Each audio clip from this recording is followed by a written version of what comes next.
జీవజలముగా నిలిచావని,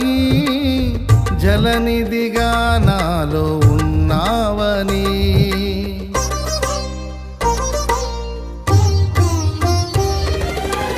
జనులకు దీవెనగా మార్చావని, జగతిలో సాక్షిగా ఉంచావని, ఉత్సాహగానమునే పాడనా, ఉత్సాహగానమునే పాడనా, ఏదైనా నీ కొరకు చేసేందుకు ఇచ్చితివి బలమైన నీ శక్తిని, ఏదైనా నీ కొరకు చేసేందుకు ఇచ్చితివి బలమైన నీ శక్తిని, ఇది ఏ చాలును నా జీవితా